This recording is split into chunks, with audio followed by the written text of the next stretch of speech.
your first goal against Spurs, where you got the ball quite far out and unleashed an absolute rocket, flew into the goal. We all celebrated wildly and thought, what an absolute signing, what an absolute strike. That was incredible.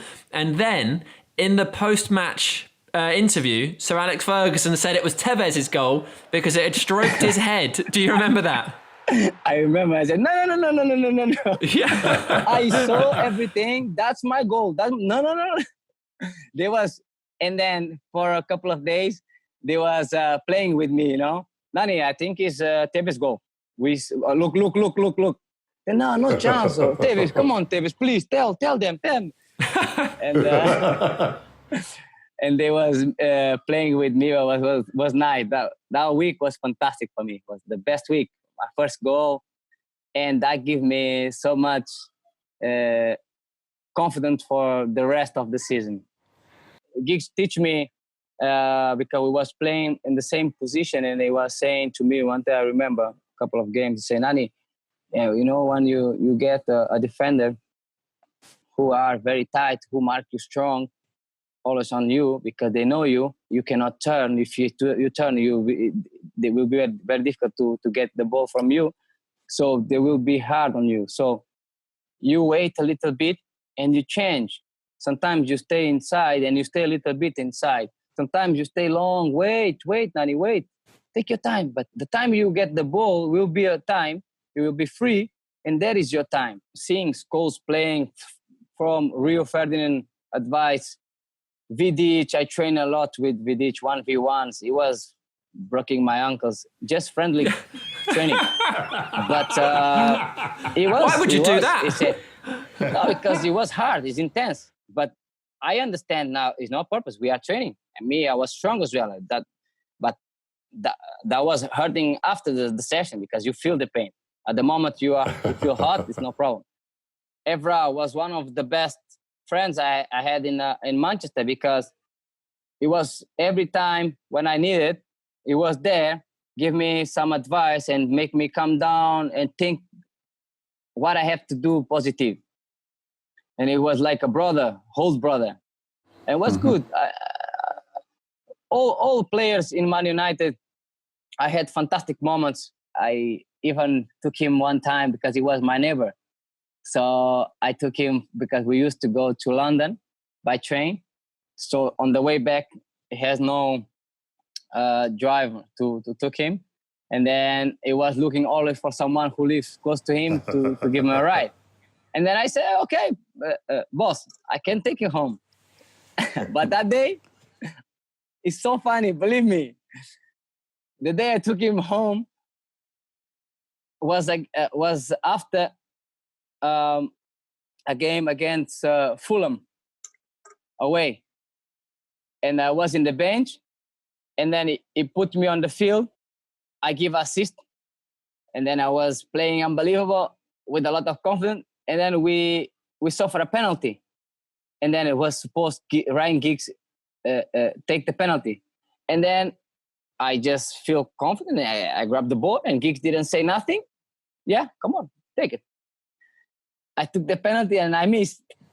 So, and after they score and we draw 2-2, and the penalty should be the 3-2. We are going back home.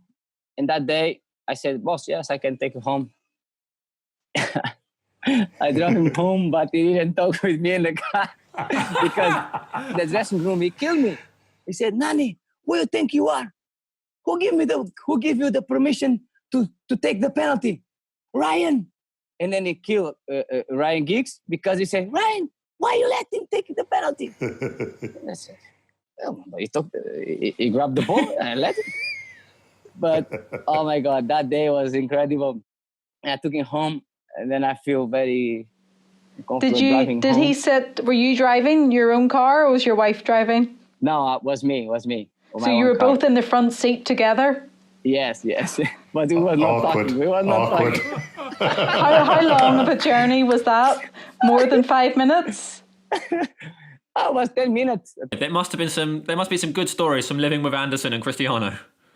Yes, Cristiano is very competitive and stay on his house for a day that means is challenge you anytime. So he had a swim pool, he has a tennis court, a ping pong table. Yes. Sometimes we was competing. Who knows who is telling the truth, who's right about something.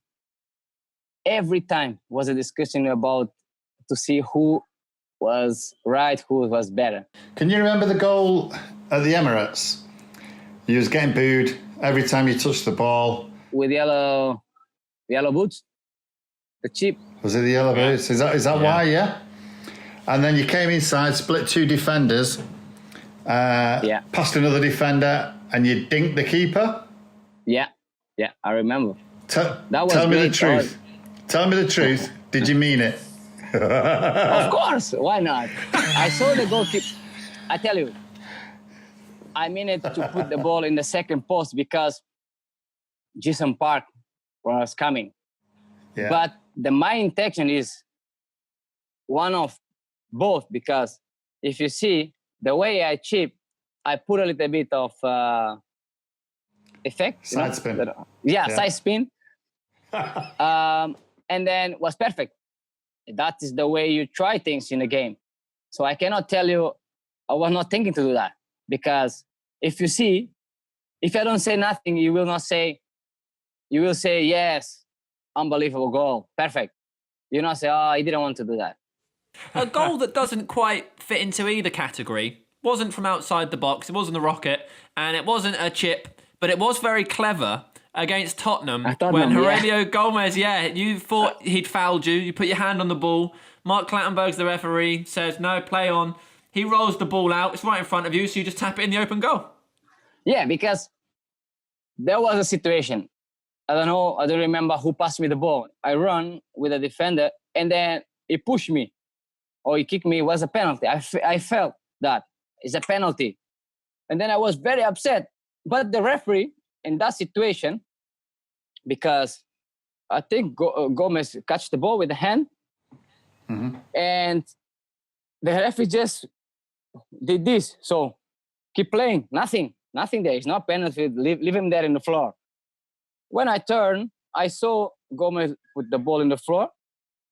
So if the referee said continue the game, didn't whistle, that means I can go there and score. He was looking to me. I just kicked the ball back to the goal as a goal. Brilliant. They were great. Brilliant.